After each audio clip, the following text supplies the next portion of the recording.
Our MC stares at the demon, recognizing it as the one who sent him to this underground realm. He realizes it has been 3 years since their last interaction. Lin then gets straight to the point, concluding the demon's sudden appearance means it's finally time for him to repay the price on their exchange for granting our MC his desires. Our MC, confused, demands the demon come right out and explain what he wishes him to do. Our MC, with a serious expression, ponders on the demon existence and considered the demon to be quite friendly due to the fulfillment of his greatest wish, comparing the demon to be a spirit in a magic lamp, similar to a genie like the folklore in his past life on Earth, and is not expecting a significant price. Lin's surprised as he stares at the table. The demon sends a message, stating that the price has already been paid, leaving Lin curious about what he did to warrant such a payment. He suspects it might have been due to letting Old Wild recommend the book to someone. The demon confirms this with a yes written on the table. Lin inquires if the price somehow benefits the demon, and once again, the demon responds with a yes. Our MC, relieved, states if the price has already been paid and it benefits you, then there shouldn't be any issues, and he's done his best. However, as the demon vanishes, a sense of suspicion lingers within Lin. Lin holds his chin with a deepened expression, dwells on the thought of how the resolution feels too easy. Meanwhile, we shift to a mysterious figure draped in a dark cloak on a building balcony amidst the pouring rain confirms his identity. A man named Jack, who is part of a special force unit, conveys a message via his radio. He informs them that he has located Old Wild. Jack intently confirms of Old Wild spending an hour in the bookstore, and this might be more than it seems. He suspects the bookstore could be a hidden gathering spot for black mages.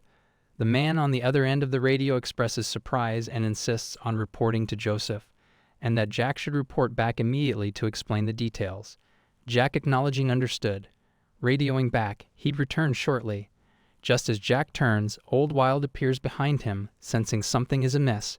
Old Wild concludes he's a spy, startled by Old Wild's presence and voice as Weld calls him a rat. Cutting off Jack's response of calling out Wild's name before uttering the word, swiftly gets attacked by Wild, grabbing Jack's face, reciting a magical incantation, and in the blink of an eye, Jack loses his life instantly. Old Wild stomps on the radio device, destroying it, and declares that Lin's place of residence should never be spied upon, stating that the punishment Jack received was too merciful for such transgressions. We return to the headquarters where the man knocks on the door of a special knight's office, calling out to the Sir Knight that he has something strange to report. The knight, gray-beard with a warrior's battle scar across his face and a mechanical arm, relaxing back in his chair, responds calling out Claude's name, inviting him in. The knight questions if something happened to the spawn of the magic mirror. Expressing his annoyance with the hunters, stands up, abruptly curses them for interfering with his desire of enjoying comfortable retirement, punches the table with such force a hole is made, threatening to use the tombstones of their mothers as punching bags. Claude feels intimidated as sweat trickles down the side of his face, informs the knight to be mindful of his actions, but Joseph questions this advice, proclaiming if Claude closed the door, leaving Claude in a shock-drained expression. Claude then changes the subject to the matter at hand, explaining to the knight this pertained to a new case, informing Joseph that the spy has been assassinated, discovering Wild's whereabouts before passing. Sir Joseph, shocked and becomes furious, gritting his teeth angrily, asks who, as in disbelief of who the culprit is.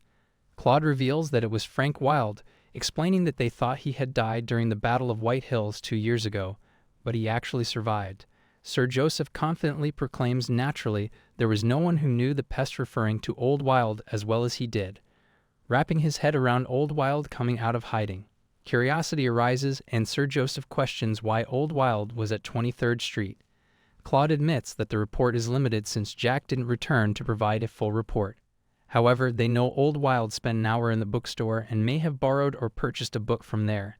Sir Joseph, agitated in disbelief, finds it illogical, questioning the actions of a black mage who uses words for their magic, visiting a bookstore. Unable to make sense of it, he asks Claude has he done a background check on the bookstore.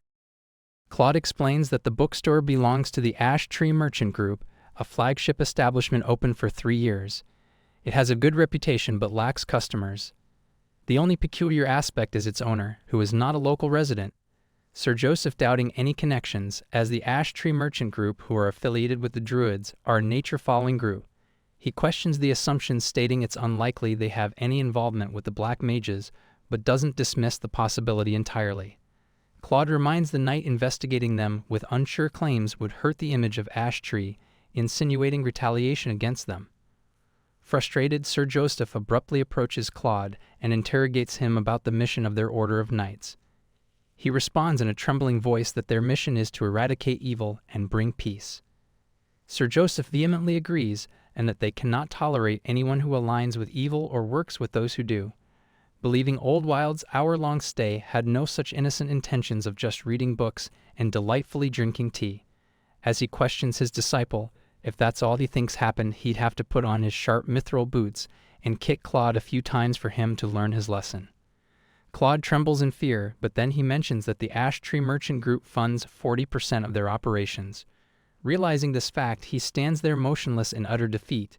Sir Joseph exhales deeply and decides to personally visit the bookstore to investigate what the fuss is all about.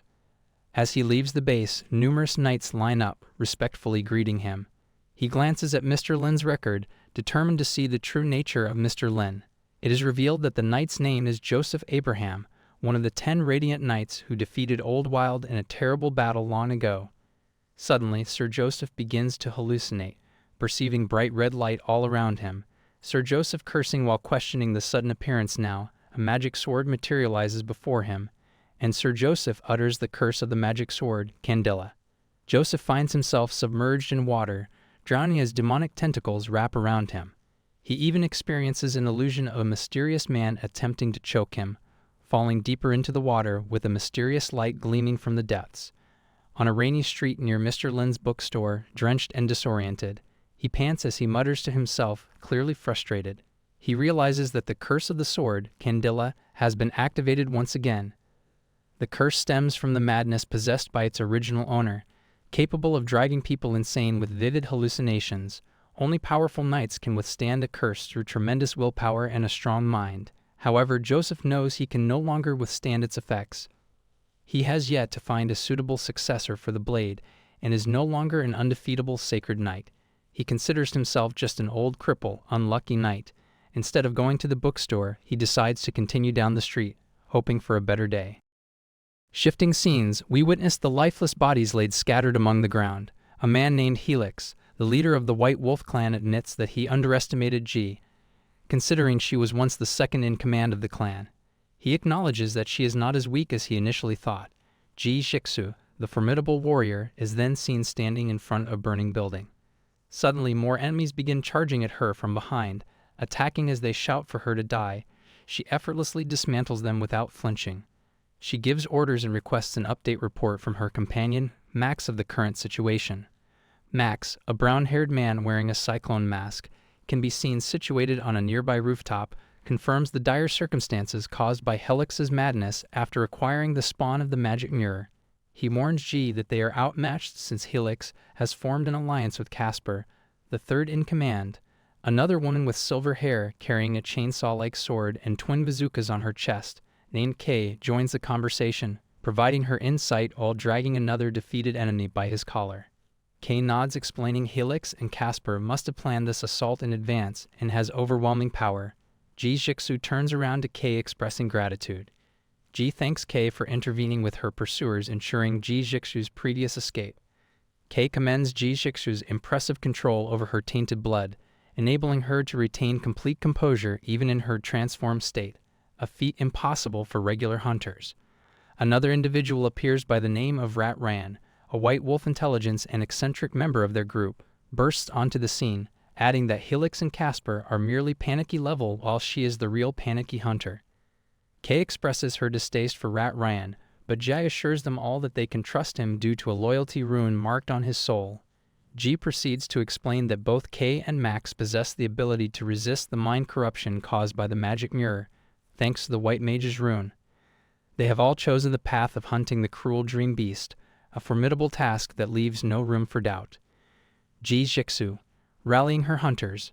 This is it, my friends, our final battle. No turning back now. The group turn their game faces on as they head for battle, arriving at the imposing gates of a church, forcefully breaking them open and stepping inside. They discover Casper, the third in command, alone standing lifeless as a scythe is stuck impaled through him from the back. They question the whereabouts of Helix, demanding answers. Casper, standing there, responds with giving off a sinister laugh. Sensing that something is amiss, Jie rushes towards him. She realizes that he has already begun transforming, prompting her to act swiftly. Ji Jix orders for her companion to pass her the syringe and injects it into Casper, slowing down his transformation. Still in the midst of the chaos, she demands again to know the location of Helix, to which Casper, still continuing his transformation, shrieks in agony. In a shocking turn of events, Casper detonates himself, ending his own life. The group is left in disbelief and shock, but Ji's determination only grows stronger. She shatters the glass mirror in the room. Max, suggesting, "Should we seek help from Mr. Haywood?" Jie swiftly declines, "No, we'll handle this on our own." She gives orders to Kay to continue the investigation and instructs Ryan to follow her. Ryan, taken aback, questions their destination. Ryan, curious, "Where are we going?" Jie, calmly, 23rd Street. With their path set, they march forward, ready to face whatever lies ahead.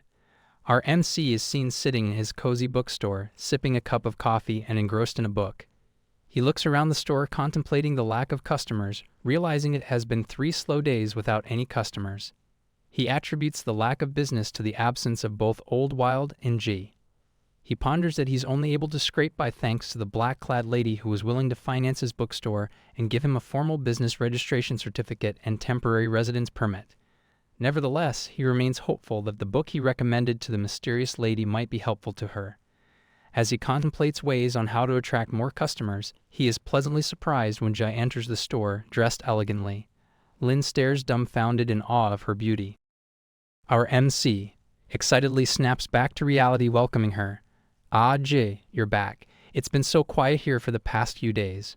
You're actually the first customer to visit my humble store."